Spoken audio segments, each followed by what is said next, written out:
تخيل معايا إن في دولة مساحتها صغيرة أوي، ممكن تلاقي محافظة في دولة زي مصر أكبر منها، وعدد سكانها كمان مش كبير، ومع ذلك متصنفة من أغنى دول العالم، والناس اللي عايشة فيها عندهم مستوى معيشة من الأعلى على الكوكب كله. الدولة دي هي قطر.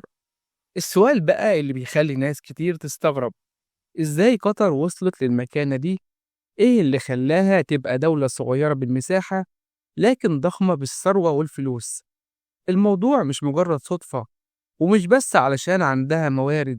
لو أول مرة تشوفنا ما تنساش تدعمنا بلايك وتشترك في القناة علشان يوصلك كل جديد.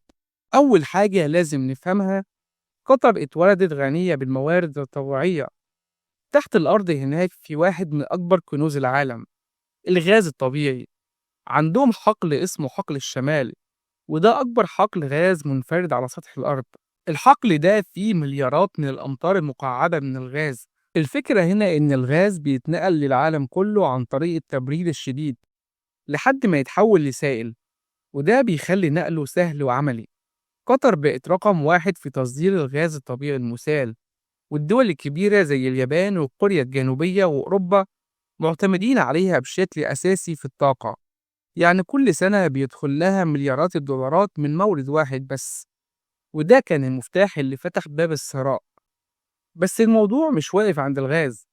لو قطر كانت مليانة غاز وسكانها كتير، كان نصيب الفرد من الثروة هيقل. إنما اللي مميز قطر فعلا هو إن عدد سكانها قليل جدا. لو بصيت للأرقام هتلاقي إن عدد المواطنين القطريين نفسهم مش بيتجاوزوا نص مليون تقريبا، والباقي عمالة وافدة جاية من دول تانية تشتغل هناك. يعني العائدات اللي بتيجي من الغاز الطبيعي والبترول لما تتقسم على عدد قليل من السكان، النتيجة بتكون إن نصيب الفرد من الدخل من الأعلى على مستوى العالم. وده اللي بيخلي المواطن القطري يعيش في رفاهية عالية من غير ضرائب تقيلة، ومن غير قلق على التعليم أو الصحة أو السكن. وطبعا الحكومة لعبت دور كبير في إنها تستغل الثروة دي بشكل صح، بدل ما يعتمدوا على الغاز بس ويقولوا خلاص إحنا كده في الأمان. قطر بدأت تستثمر فلوسها في مشاريع بره البلد. تلاقي صندوق الاستثمار القطري ماسك أسهم في شركات عالمية، فنادق وبورصات وعقارات في لندن وباريس، نوادي كورة زي باريس سان جيرمان. والاستثمار بره البلد خلى عندهم مصدر دخل إضافي مش مربوط بس بالغاز. غير كده قطر استغلت الفلوس في إنها تبني صورة قوية لنفسها. لما استضافت كأس العالم 2022، الكوكب كله اتفرج على الملاعب العملاقة والبنية التحتية اللي اتعملت. مطار حمد الدولي بقى من أحسن مطارات العالم. الدوحة نفسها اتغير شكلها تماما بطريقة سريعة جدا، ومشاريع ضخمة. كل ده مش بس علشان الناس تعيش في رفاهية، لكن كمان علشان يبقى عندهم سمعة دولية كويسة، والبلد تتحول لمركز سياحي واستثماري مهم. في قطر مفيش ضرائب دخل زي اللي بنشوفها في بلاد تانية.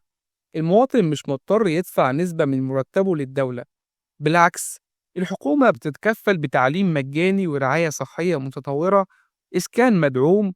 الفكرة هنا إن المواطن مش بس بياخد فلوس، ده كمان مش بيتحمل أعباء اقتصادية كبيرة. وده سر تاني من أسرار الرفاهية اللي الناس بتعيشها هناك. لو فكرنا شوية هنلاقي إن سر نجاح قطر هو مزيج من عوامل: ثروة طبيعية ضخمة، عدد سكان قليل، استثمار ذكي جوه وبره البلد، وبنية تحتية متطورة جدا. وده كله اتجمع في وقت قصير نسبيا، لأن قطر من الخمسينات والستينات ما كانتش لسه وصلت للثراء ده. النقلة الحقيقية حصلت مع اكتشاف الغاز الطبيعي واستغلاله بشكل علمي ومنظم. ففي الآخر لما تسأل ليه قطر من أغنى دول العالم رغم إنها صغيرة، هتلاقي إن السر مش مجرد حظ، هو خليط من موارد طبيعية ضخمة، قلة عدد السكان، استثمارات ذكية، وصورة دولية مدروسة. السؤال الحقيقي بقى اللي ممكن يخلينا نفكر، يا ترى النموذج ده ممكن يتكرر في دول تانية، ولا قطر حالة خاصة مش هتتكرر تاني بسهولة؟ وبكده نكون وصلنا لنهاية موضوعنا.